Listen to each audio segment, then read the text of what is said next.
What's up, everybody? We've got Caleb Christopher here, a man, a myth, a legend in the transaction coordinating space. I really like him. I don't know him that well, but I've heard so much about him, and I'm excited to interview him. Caleb, thank you so much for coming on. I appreciate you for being here, and I can't wait to get into it and learn what am I missing from creative transaction coordinating. So real quick, just tell people a little bit about yourself. What's your business? Stuff like that. Absolutely. Thank you for having me on. It's a pleasure. So I run Creative TC. That's creativetc.io. It's literally that. And the subto community with Pace Morby, born and raised there, basically. That was the first mentorship I joined. It's the only mentorship I've been in. And while I was there, I did my own subto deal. And it was a nightmare because the resources that we had were minimal. The people we were supposed to turn to were busy. And I'm like, this is a nightmare. Somebody's got to solve this problem because there was not enough guidance. And I said, and it was October 2021, I committed publicly to the group. I'm going to solve this problem. Everything I learned, I'm going to share with the group. And since then, I've been on that mission. And transaction coordination, it's like project management for a transaction on creative deals. It's not the same as your paper pusher transaction coordinator on an on-market deal that has the same template. They work in the same geographic zone and have the same templates all day, every day. Each one is a custom project, and it's been an adventure and a ride and a blast. And I was blessed to be able to fill a gap that I saw in the subto community, and Pace blessed me in return for doing that because I know he wanted to have that gap filled. And I'm like, I told him, I said, I'm your man. I'll figure this out. I'll do it. I'm committed to it. And so he's been promoting me and helping me, pushing me along a little bit, right? Just plugging me in. But otherwise, it's been the hard work of creating contracts and documents and diagrams and all the parts and pieces to manage these creative deals because some of them get incredibly complex. It's a roller coaster. Right. 100%. Yeah. I mean, like, I think that stuff gets super crazy with like the creative transaction. Like, We've got a deal right now. Somebody's behind in payments. The buyer is going to catch up payments and then sell the house back to the seller on wraparound financing with a first right of refusal in case he ever decides to sell or defaults, with a deed in lieu of foreclosure if he defaults. And it's like tracking the moving pieces and writing custom paperwork. It's a job. I love it. I think like whoever was on that did not, like, the people who are listening had no idea what you just said. So Yeah. I don't know if we're gonna get that complicated today. I think I'm gonna just stick to your story, and then we're gonna go from there, like just sticking to your story and figuring out from there. So this is what I want to say, because I think this is super interesting in the sense that I get the sense in real estate in general, everyone is kind of pushed to do like cold calling and to be like the acquisitions guy, the closer, right? Like that is like what we're pushed to. And it's like, man, like this is what you're supposed to do. Like you just got to keep pushing in order to make it happen, right? But I like the fact that you're TC, because I don't think that's meant for everybody, right? That's meant for some people who have a certain type of personality. But for you, like, how did you realize that transaction coordinating was where you should be, and that not be the cold calling guy or the closer? Because there's nothing wrong with that. I know we put it up there in the pedestal, but I think it's awesome. So tell me a little bit about how you decided to become a transaction coordinator. I'll have to start with this. Somebody asked me when I said I was starting Creative TC, somebody said, "Oh, so you want to be a transaction coordinator?" And immediately my answer was no. I don't want to be a transaction coordinator. I'm starting a transaction coordination business because transaction coordinating my own deal was a nightmare, and I'm committed to solving the problem for the community. I'm specially qualified because I've done cold calling a little bit. I've done lead management on a wholesale team. I've done creative closing. I hate cash closing. That's not for me. And it's right. You're right. Not everything's for everybody. And then I've done my own transaction coordination. I've done it for a couple other people's deals before that. I've done a lot of like underwriting and helpful consulting. And I wrote a spreadsheet for the subto community that hundreds of people use every single day. So I soak up knowledge like a sponge. I drink from a fire hose. I watched hundreds and hundreds, if not thousands of hours of content. So I have a really broad knowledge really fast. And I've always had this ability to take distant parts and pieces and put them together into a big picture. And so I love just getting involved in creative deals. So from that aspect, I love being a transaction coordinator. But when it comes down to getting the nitty gritty done, I'm actually not that great personally. I have to admit that. I lack follow through that's necessary to be the best transaction coordinator. And I've I've got people on my Hmm. team who are far better at that follow up, and I tell them I appreciate them every single day. I just plug into the most complex problems and bring a solution, and I'm really good at outlining and designing a solution and then coaching them through it while they go do the action. And then if it's enough of something that's going to be repeatable, I'll make a process or a diagram out of it. That's it. That's me in a nutshell as far as transaction coordination goes. What was the story though? So like how did you like you did all of those different things and then what made you be like, no, this is the right thing? Was it like was it when you saw that there weren't the resources in sub 2 or like Yep. was it like a That's it. personal thing? There's a couple of things at play. Like I appreciate the sub two community. Love pace, love the community. I love serving and giving.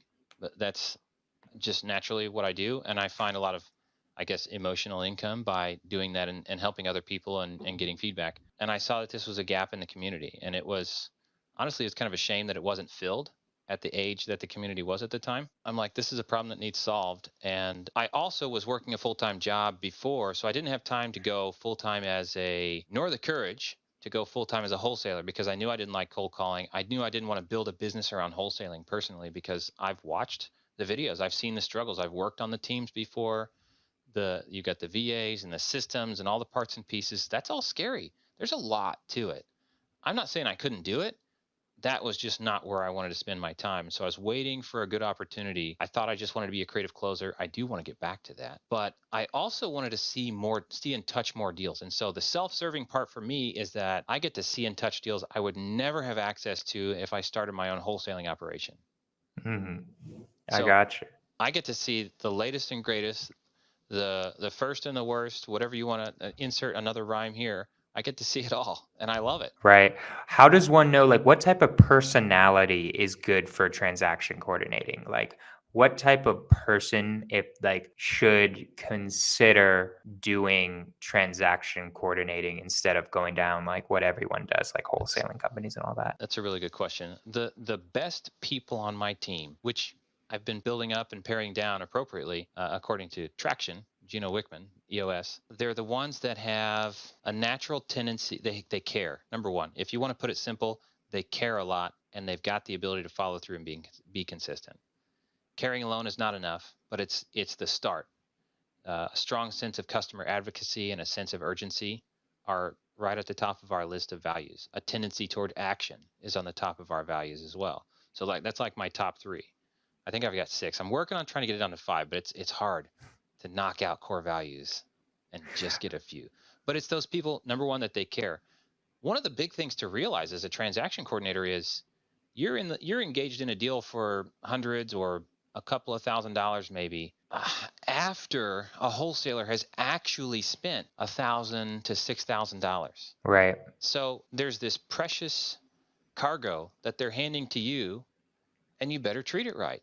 Right? That perspective is a huge component of being a transaction coordinator, understanding the severity of success and failure to especially to newer wholesalers who are the ones who tend to need transaction coordination because they don't know what they're up against when it comes to dealing with title companies who either don't know what they're doing or refuse to do things the way that we need them done or according to the contract. So somebody who has attention to detail, somebody who just freaking cares and is dedicated to success, customer success. Love it. Okay. I like that. So tell me a little bit about your story. So, like, when you were just starting, right? Like, a lot of us deal with fears and mindset barriers, right? And I think the most important ones to get over, right? When you were starting, what do you feel like was keeping you back at the beginning? And maybe even not at the beginning, just like what were some mindset barriers on your journey? Let's just do it on the journey. Like what mindset barriers do you feel like you had to overcome and how did you overcome them during your real estate journey? Yeah, dude. So I've never not had a side gig. So for those of you out there who are like the hard workers, you got your full time or multiple part times or a full time plus part time. I've never not had at least two things going, right? I started InfoSec consulting. I had a passion for cybersecurity and risk management.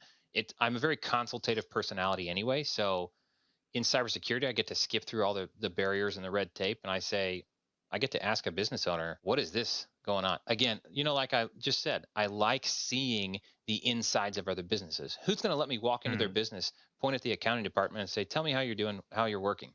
Tell me what you're right. doing. What is this? Right. So being a consultant, you just bust right through the doors, right? They pay you to walk in and quiz them about what they're doing. Just grill them.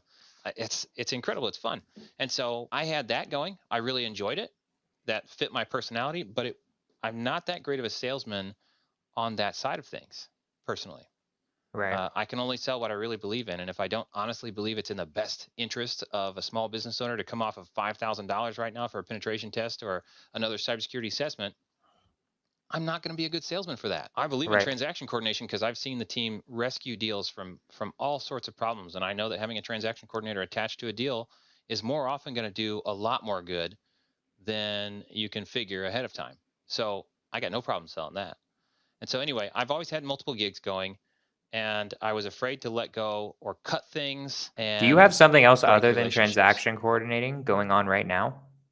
No, I'm actually on my last cybersecurity assessment. I had a long-term, Nice. multi-year contract, and I said I'm going to honor the end of this contract because I made a commitment. But I stopped taking new clients. I announced to everybody no more assessments, and next week should be the wrap up of my last assessment, and then I've got ongoing reports and weekly meetings with one more client until the last Love week of it. December. But yeah, cutting that cord was tough, and I quit I had a W2, and I cut that. I declared on a live Zoom that, you know what, it's time to take this full time. I'm either going to soar or crash and burn, and Okay, let's in talk between about is that not for a okay. second. Let's talk about that for a second because I think that's something that people deal with a lot is like, when do I quit my W 2? And when should somebody quit their W 2? And also, why did you announce it to the world? What was the reasoning behind that? Burn bridges, baby. Burn bridges. There was a live Zoom with 350 plus people with pace. Layla Hormozy had just gotten off of this whole thing, and she had said something about, I don't want to be 80 years old and realize how much potential I didn't use. Wonder how Right. much potential I wasted. I'm okay with fail. She was like, I'm okay with failing because I want to discover my potential. And I'm like, dang it. I don't want to be so safe that by the time I'm 80, I wonder how much potential I really had when it's too late. And I'm like, that's 100% where I need to be. And so I already was headed this direction, but that was the push that I needed. It was going to be within the next month or two that I made this commitment anyway. But like, I know you need to strike while the iron's hot. Emotions are high. Close the deal, baby. So I raised my hand on that Zoom early on. And as soon as she got done and left the Zoom with Pace Morby, he calls on me and the camera turns on and I'm like, I'm quitting my job in less than 60 days. And I want to say it Ooh. right here in front of everybody because I don't want to turn back. I want to commit to this. I know there's a future in it. I know it's going to be hard. I'm either going to soar or crash and burn. He's like, slow down. I need to let everybody else know because you and I have already had a discussion and I know where you're at, but I need to tell everybody else. I love But it. it's burning bridges so that there's no turning back, right? I'm either going to crash and burn, and I'm like, growing a business is scary and tough. It's hard hiring Right. employees. I've already fired a couple of employees. That's not fun. Right. No, I totally get it. It isn't fun at all. And yeah, man, like I love the fact that you like did that, like you burned the bridge. What I love though about business or at least real estate investing that I've been seeing that's so funny. I think this might be the only place where we celebrate someone quitting their job. I feel like everywhere else, like people like quitting their job, they're like, "Oh my God, like, are you okay? Like, why are you doing that?" Well, we applaud it because it means like you're chasing your dreams, and I think that is 100% the best way to get somebody to really commit is even more than just burning the bridges, also announcing it to the world. Oh I yeah. don't know I don't know Oh what yeah. you think of this, but, like, I think there's some, like, power to having a spoken word. I don't know how to explain this, like, making a statement and having it, like, everybody sees it, On a because then there's, stage. like, the social proof, right? Like, of, Yeah. like, "Oh, no, we really gotta do it because everyone else." Because if I went back, then I look like a goddamn jack Well, a hole. it, there's multiple things in play, right? You're burning a bridge for yourself emotionally and psychologically. You're also doing it in front of a community who's going to be like, Right. they're going to cheer you on right there. Like if you want applause, do it in front of people. They'll cheer you on. You'll get your emotional high that you need, and you need to that needs to be a pretty big kite and hold a lot of wind to carry you forward very far. Right. Right. It's I love it. I mean, I'm going to tell you, I'm not a credit card debt person. I'm carrying balances now. I've never carried balances. I Hmm. have more money in my business account, honestly, than I have in credit card balance, but I've Gotcha. also got employees to pay, and I will be last to eat for all my life. Right. First up, Right. last to eat. Now, I mean, I wake up late because I stay up late, but like when it comes to being a man and a father and a provider, I mean, like, I feel like that's literally what it means to be a leader, right? it is. It's that commitment to being a father, husband, and provider. And man, it was 6+ months that I was working 18-hour days, anywhere from 16 to 18 hours per day. Right. And I'm still burning a lot of hours to do this. So if and when this company becomes reasonably profitable, then I'm not going to be abashed or ashamed of making a profit at all. Right. Like 100%. you have to give yourself permission to succeed too. And one Yeah. of those limiting mindsets is I think that a family really only needs 150 to $200,000 a year, and so that's a limiting factor for me too. Like it affects how I set prices and all that stuff. Yeah, no, I 100% get it. I feel that like 100% what you were saying, right? Like needing to I think that's also going to push you, right? Like I think like to make a business successful, like the best thing you can do to make a business successful is having I keep saying this on every podcast, but I really like stressing it is like to be successful, I think you need two things. I think it's desperation and inspiration, right? I think the inspiration is things like Pace and Jamil and things like that, right? And they like lead us forward. They show a path of like, damn, this is inspiring. You're helping so many different people, right? And that's amazing. And then desperation is what's behind you. And like that's what you're going through right now with like pushing your business forward, making sure that people have employees. When did you make that statement? Like how long ago was that? My commitment was April. April. That's not that long ago. That was like Made I Yeah, I made that statement in April, and so it's been 7 or 8 months. I love it. Awesome. So, how did you get the courage for that? That's like a very courageous act, right? Like what tell us how like that led up to take that like step to be able to say, "Hey, I'm going to do it. I'm going to leave my job." I'm breaking up real bad over here. Like did I like don't know how did you if get that's the on my end. Can I courage? reconnect? Yeah, go for it. While we're waiting for Caleb to come back in, I'm gonna go over like some cool things about just like why do you even want a transaction coordinator? So, guys, I don't know why like people need to get a transaction coordinator immediately, in my opinion, right? Like um, I think it's like one of the most important things you can get and it's not crazy expensive, right? Caleb is amazing for the creative stuff and he can also do the cash stuff. But the cash stuff you can get from a lot of people, like basic just purchase and sale agreements for like $300 or something like that, right? And I think it's literally life changing to me when you try to do your own transaction coordinating while also still needing to get the deals and still needing to do all of that. Like that's super unnecessary. And for the regular ones, like a lot of times they'll take payment at closing. I doubt Caleb does. We'll talk about that later because he's doing creative financing transaction coordinating. And that can get freaking crazy, guys. Like creative financing transaction coordinating is insane. And like it just turns so wild. Like I've had creative, I can't even do it. Like I literally cannot do it.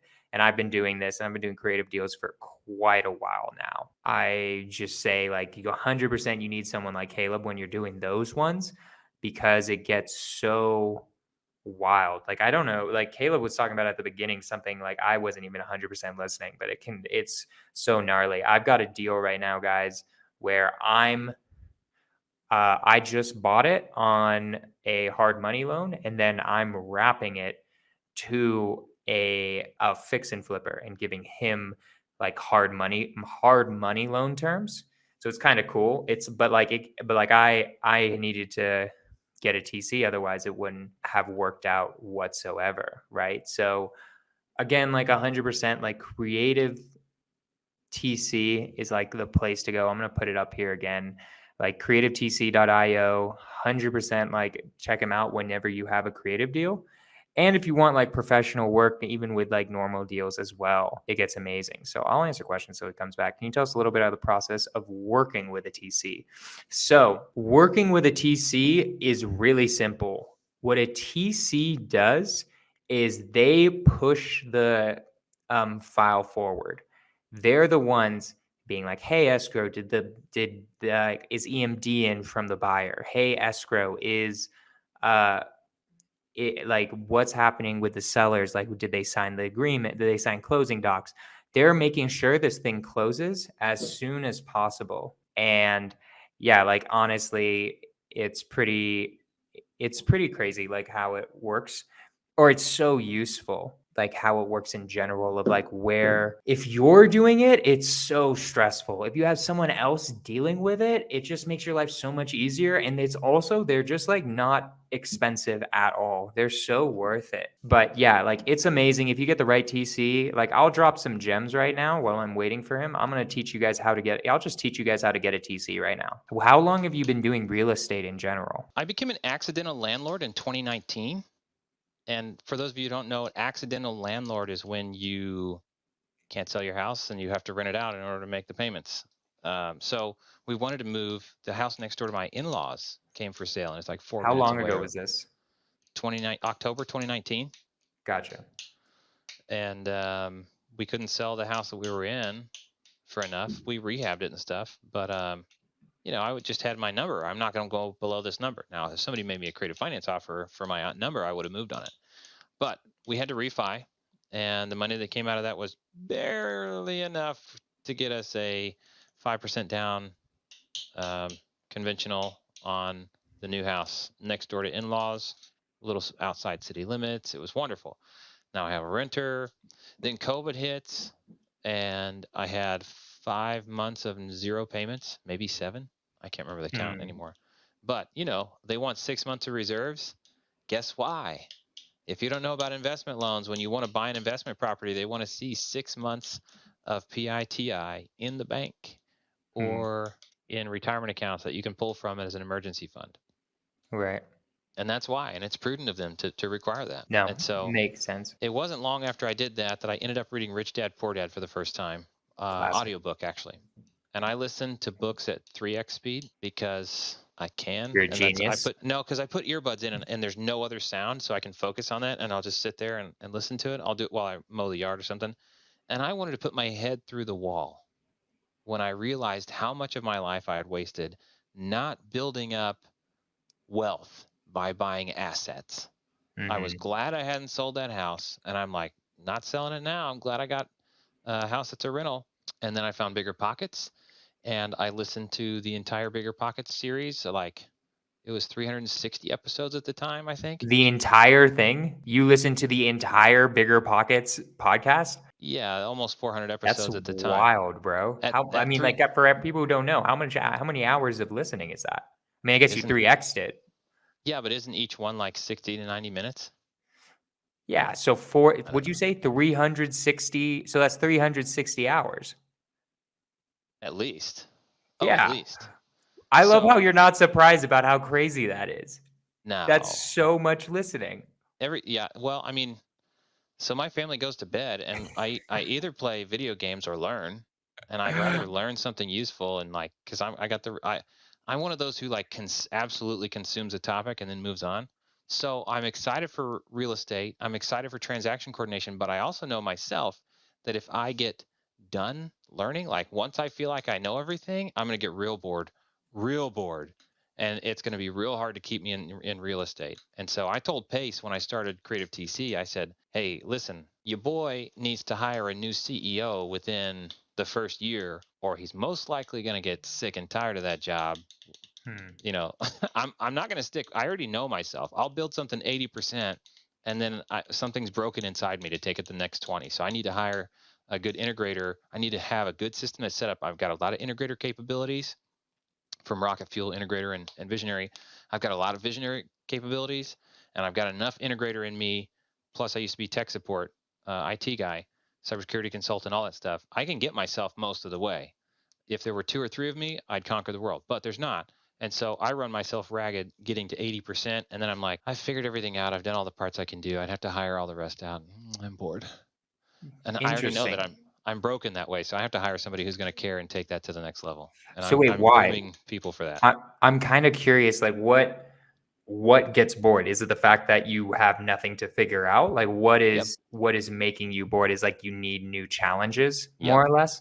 Yep. Gotcha. I feel like I don't know. I feel like I could give you more challenges for TC stuff. Like I feel like it could never. I mean, like I feel like it would never end, right? Like I mean, you were It's just quite talking about it possible. at the beginning, It's deep. It's real right? deep. So I'm discovering. Well, then there's also like certain things are edgy and potentially not legal, and I'm like figuring out. I've got a pretty good inclination about what things are legal and what things are not. Pretty good already off the top of my head. Right. And every once in a while, a story comes along, and I'm like, listen, I'm pretty sure this is the case. You're going to have to prove to me otherwise, or I'm not going to do that.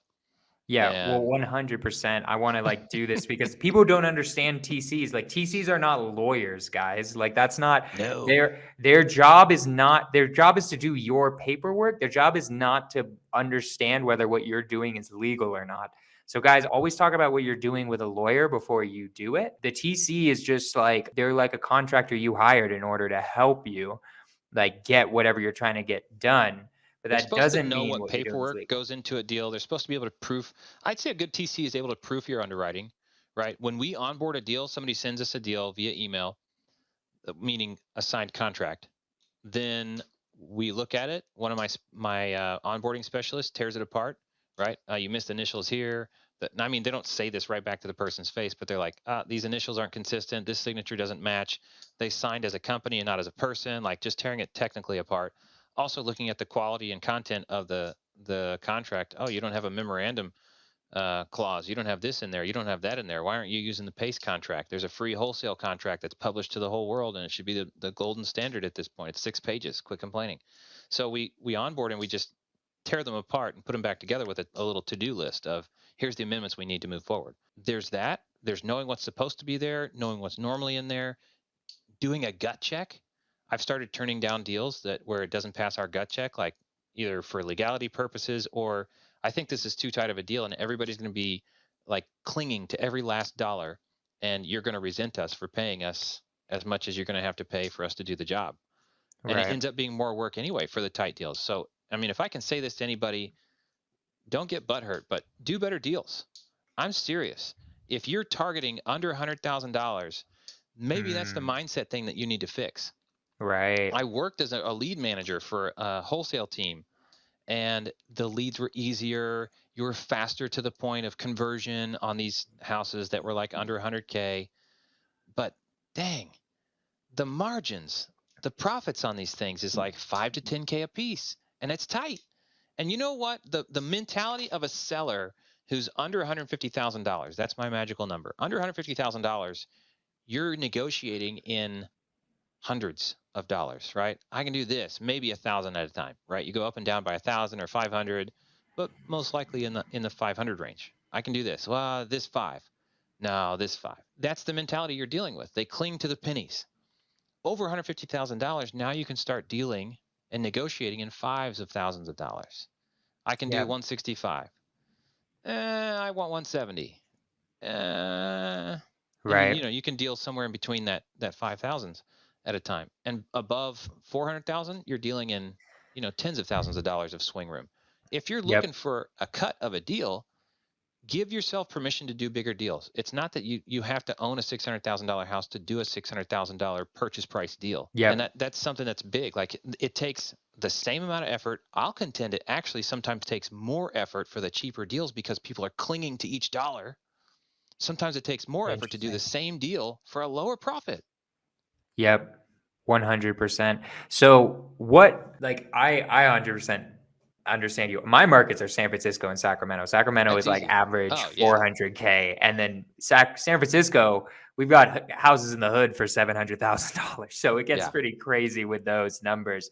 And it's I 100% like I can't it's really weird. I'm at the point where like if it's less than 10K assignment fee, I'm like Yeah. this is barely worth it cuz it takes the same amount of work Yep. for 5K as it does for 150K, right guys? Yep. Like every single part. So I agree that like the minimum I feel like in deals you should be doing is like $150,000. Maybe if you're doing a lot of buy and holds, it can work if you want to just own a Yeah. ton of $100,000 houses. But for wholesaling, you're talking about wholesaling, I'm Yeah, I'm assuming, right? talking And for fix and wholesale. flip. If you're going to buy and hold, then again, how if you're buying stuff that's under $100,000, you're probably also having to throw a bunch more money in, so your cash on cash return goes to crap real quick. Right. Compared to the value and the appreciation over time, a 5% increase on $100,000 is $5,000. Great. 5% increase on a $300,000 house, if you can find a way to get into that, is 15,000. Right. So why Right. not try to give yourself permission? I think that's something a lot of people need to get through their heads. Like, you have permission to do bigger deals, like price tag deals, not necessarily bigger margin deals. Like you need to cut yourself out of a certain margin range. But I think a lot of people waste a lot of time. Now, if you're doing super deep discounts in the sub 150 range, fine. But thinking you've got a deal just because somebody says yes and you can get $5,000 out of it is I'm going to say, other than knowing that you're going into it for the experience that you can leverage to do bigger, better deals in the future, other than that mindset, it's a waste of time. I got you. So, who is the right person to get a transaction coordinator? Like, do you recommend somebody who just started to have a transaction coordinator immediately? Like, who do you think what where should somebody be in their business before they get a transaction coordinator and like hire you for your services? Like, what's your ideal client? Yeah, so the newbies end up being a little more work for us, and that's fine, right? I'm committed to people's success. I've got a strong sense of customer advocacy. We offer a lot of benefit to newer people.